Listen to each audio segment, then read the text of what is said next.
Today we're answering a couple frequently asked questions. Number one is, what's the first step in starting your design project?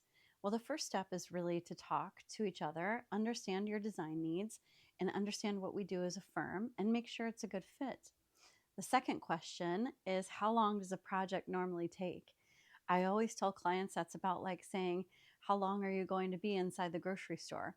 It depends on how much we're buying. Just two or three things might be really fast. If we're doing a gut rehab, it might take quite a while.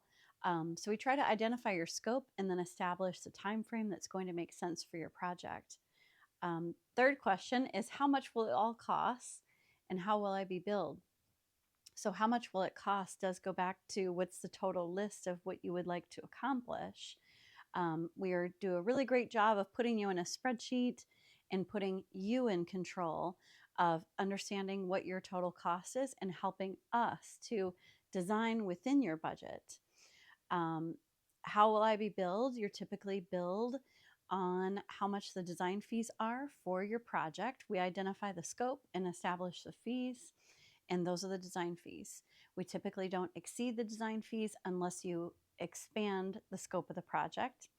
And then you're billed separately for all products and materials as you would see in your spreadsheet. Number four, how do you keep a project on track and within budget? So that budget that we start at the beginning, we actually update over time quite a bit. We often refer to ourselves as sort of spreadsheet nerds. We really love making sure everything's on track and making sure we are on top of handling your expenses. We keep the project on track timeline wise with different features like Google Calendar or Asana. The difference between hiring a designer and doing it on your own, well, I think the people that have done enough projects on their own know when it's time to hire a designer.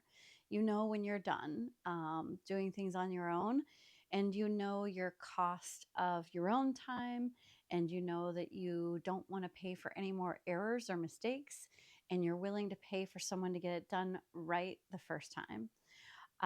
Can we do this virtually? Most of our work is actually virtual. We typically meet once or twice in person with a client, and then all of the design reviews are pretty much through screen recordings sent on nights and weekends so our clients can review our design progress during the night or weekend. And then we usually gather their feedback and responses and send back updates within 2 or 3 days. So it's a pretty strategic, outlined, structured process, and that's the way we like to run our projects. Um, Next frequently asked question is, do you offer designer discounts? I think designer discounts is a terminology frequently used in the retail, brick and mortar, big box industry, where it's more like decorators that sort of go out and specify large volumes through big box. And you, as a homeowner, are responsible for making your own purchase. You're tracking your own order, you're assembling your own furniture sometimes, and you're doing quite a bit of legwork. And that designer that specified the furniture is extending some kind of a discount. What we do as a practice is completely different. We have 300 to 400 different vendors that we've curated by attending multiple trade shows.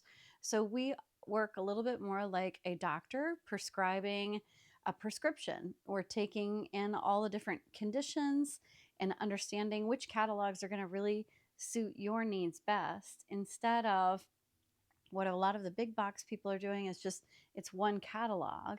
And can they identify your entire home's needs through that one catalog? We know 300 to 400 different catalogs. And so we're acting like that pharmacist or physician who's finding just the right prescription for you based on all of your needs. So those are our top 7 questions. And thanks for joining us.